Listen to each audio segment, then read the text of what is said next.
Okay, hello. My name is Jason Theaker, and welcome to my website. It's all a bit weird doing this, but I figured what I would do is I would record a little bit of information about myself, a little bit of information about the type of experience that I've got and the type of workshop philosophy that I offer, and that will help you decide whether you think it's worthwhile coming on one of my workshops or not.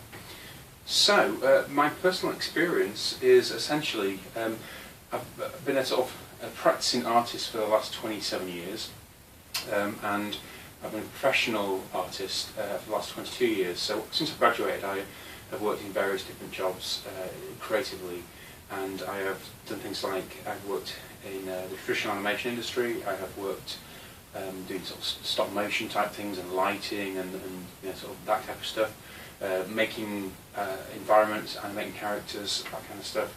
I have also had things like my own darkroom in the past, and I sort of processed my own films and worked with film in an animation context, but also in a kind of photography context. So I've got quite a diverse background in that, and then basically I sort of bring it to the current day. What I kind of do now is I fundamentally do animation and photography essentially, but so half of my week is spent working in a university, teaching undergraduate students and postgraduate students how to think about their animations, how to improve themselves technically.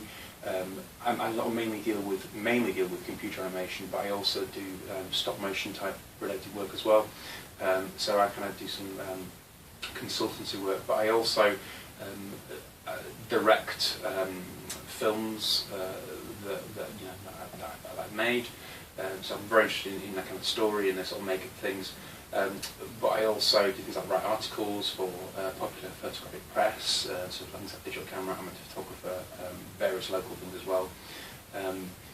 And my sort of photography related stuff works around I sell prints, I do workshops, I do commercial photography work, I also do a range of cards. I have done the occasional wedding, but it's not something that I'm keen on. I prefer not to photograph people. I prefer to photograph the environment. So the articles that I write tend to be around about sort of landscape photography related stuff. And I also make things like tutorials. So I've got a very, very diverse background. Anyway, let me move on. What I do for fun, I tend to, I'm trying to learn how to mountain bike. I've been doing it for years. I keep falling off, but it's fun. I also do lots of hill walking. Obviously, landscape photographer does that anyway, but I love hill walking, but mountains and stuff. And I'm trying to start windsurfing. Anyway, onto my workshop philosophy, the bit that you're probably most interested in. Excuse me. I tend to only do small groups, so up to 4 or 5 people. Depends on the location. Whether it's a walking workshop or a driving workshop. I tend to drive, so if it's a driving workshop where I would throwing people around, I would do the driving and people coming with me in the car. I try to keep it very bespoke. I don't want to have large quantities. I have done larger numbers and it doesn't work quite so well. I prefer to keep it quite small because I like to give lots of one-to-one tuition. It varies between on the client really, and because the workshops are so small, I tend to deliver technical stuff that's needed. I've worked through the philosophy that I approach when I approach different circumstances, and the advantage of going on spending a day with me is that you would you get different challenging circumstances which you need to psychologically approach differently, but also you need to technically approach differently. So I sort of do talk my way through how I approach the situation, and I presume that because you're looking at this video that you seem to like the work that I produce, and that I will help you produce work similar to what I do. I do have quite a wide range of technical skills, coming from a technical background and a creative background, but I tend to focus on trying to get the most out of people from where they're at really. That's why I ask people to send me some information before they come on the workshop, so I can understand what their aims and objectives are, and what kind of things they want to achieve from the day or the weekend even. So I do often focus on creativity as well. Often, so the technical stuff is often what people want, but I do try and push people creatively, even though they might not understand that they want that. I think it's something which is very, very important. So things like composition, style, mood, those types of things is where I kind of help people really. I sensibly offer critical feedback to enable people to think, oh yeah, I didn't think about it that way, because that's kind of a big thing with me. I like trying to think things differently. So coming on the workshop, I will be trying to suggest different ways of approaching things.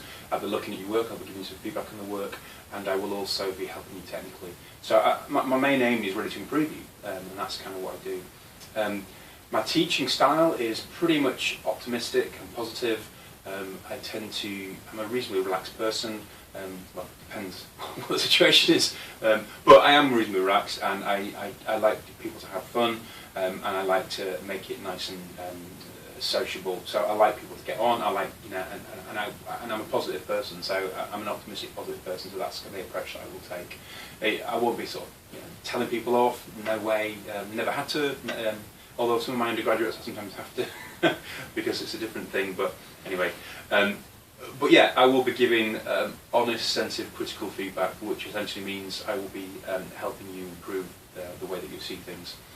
But mainly, I know that people are coming on workshops because they want to improve, but they also want to enjoy the experience. And why wouldn't you want to be on a beach or up a mountain or in a forest or in a wonderful location with good light conditions, and trying to think about how you're going to do things differently, and so the part of the reason why I got into photography in the first place was because I wanted to be creative in a natural environment. I loved being in nature. I loved climbing through streams, messing about, walking up hills, finding my way through interesting woodland and stuff, and getting lost in woodland. I love that kind of thing. But to be able to be creative in those environments, I think is quite rewarding. So that's kind of where I'm coming from. But I also I like to have mutual respect, and I like to try and be supportive above all, because I think that no matter what your level of experience, technically or creatively, or conceptually, everyone has got something to learn, and we all need to keep an open mind and move forward, and that's kind of where I'm at really.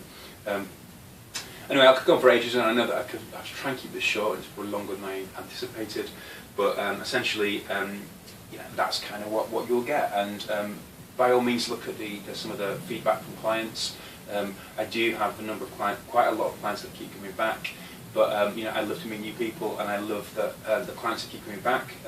I just had 2 clients today wanting to book on a workshop that have already made friends, and they met on the workshop, and they're coming back, and hopefully, well, they are going to meet some new people, and it's going to be good. So I'm a sociable person, and most people that come on workshops are sociable, and I think that that's something which is a great joy essentially with what you're doing. So I look forward to seeing you, and if you've got any questions, please get in contact. I'm happy to help, and hopefully I've answered the questions that you were looking for. So thanks a lot, and goodbye.